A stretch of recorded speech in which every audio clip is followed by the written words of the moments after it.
Before we dive in, hit like, subscribe, and mark your attendance. Class is in session. 9 years ago, Atlanta ended season 9 with a lawsuit, duck lips, and an unfinished basement. Oh my God! She said her house was more finished than mine. Let's get into it. We open with Shereé, turning Chateau She Ain't Done Yet into a GPS-verified location. She's in full project manager drag, marching her event planner and florist through the house like a Bravo OSHA inspector. Nothing about Shereé is below average. Kandi accompanies Riley to dinner with Block. Block strolls in calling Riley baby girl like he didn't ghost her entire childhood.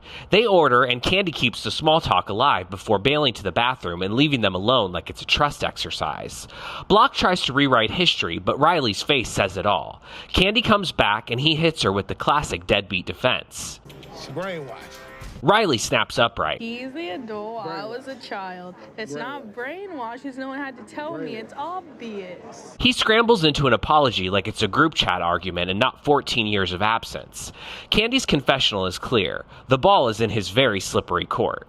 Phaedra escorts Johnny, Kandi's ex-employee, to an employment law firm like a shady fairy godmother. The lawyers decline Johnny's stolen restaurant concept fantasy, but give the green light on his stolen wage claim. She's giving funeral fascinator energy, deeply invested, dressed for the occasion, but insisting she doesn't know the deceased. Whatever happens, this is not my case. I'm not the lawyer on it, so it won't make me one penny richer. Shereé realizes her appliances are MIA and is seconds away from levitating. Production reminds us how serious she is. You need to watch yourself before you get checked. Who gonna check me, boo?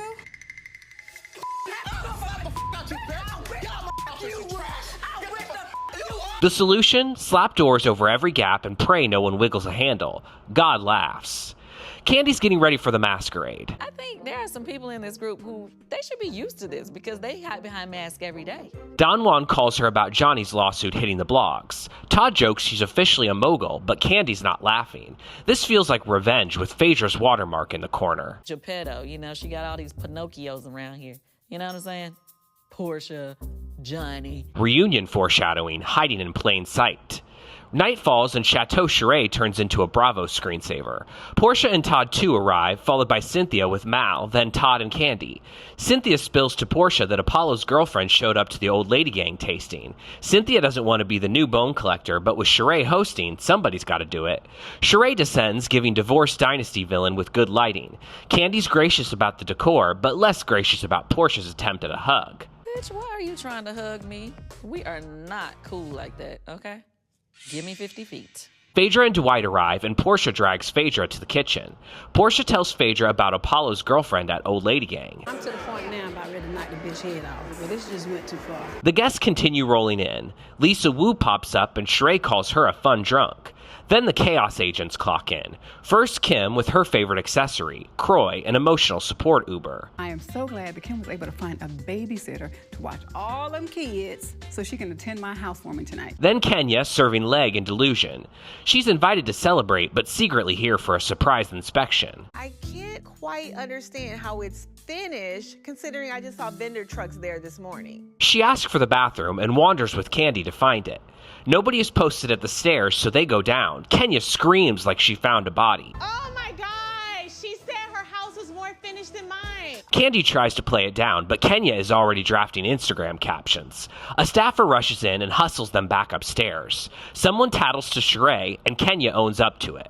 Kim scolds her. I don't need to take etiquette advice from you, Octomom. Kenya starts comparing fixtures, beds, and closets like she's at Home Goods. Cute, it's like a half the size of mine, maybe. I still got a lot of stuff. It's like a half the size of hers. Yeah. Kim finally snaps. Why are you just being an asshole? Kenya tells Kim it doesn't involve her, but her wig acts like noise-canceling headphones, and she doesn't hear it.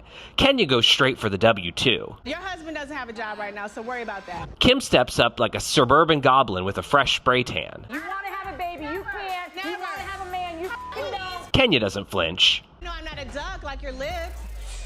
I know that. Shereé, determined not to let these two hijack her event, rips the train off her gown to reveal a catsuit. I did this all by myself. Having fully fed off the chaos, Kim makes her exit. Kandi finally corners Phaedra, and we have our final boss battle. First topic, Apollo's girlfriend at Old Lady Gang. Kandi apologizes, says she didn't know she was coming, and wouldn't have allowed it. Phaedra says she initially saw it as sabotage, but in her confessional says she couldn't care less. Kandi moves on to Johnny. She says he told people he came to see Phaedra. She asked point blank if Phaedra advised him to sue. Phaedra hides behind attorney-client privilege like it's a church fan. Kandi's already clocked the truth. Keep trying, sweetheart. You hate while I be great. The night ends with Shereé and her good life. I did this on my own. I didn't have a man help me, or I didn't have anyone else help me. I did it. I'm proud of me. I'm proud of you, baby. Everyone claps, and even Kenya admits she's proud of what Shereé pulled off. Unfinished basement and all. Shereé built the house, and Kenya said, "Let me see what you're hiding underneath it." Was Kenya returning Shereé's energy, or did she take the shade one floor too far? Let me know in the comments.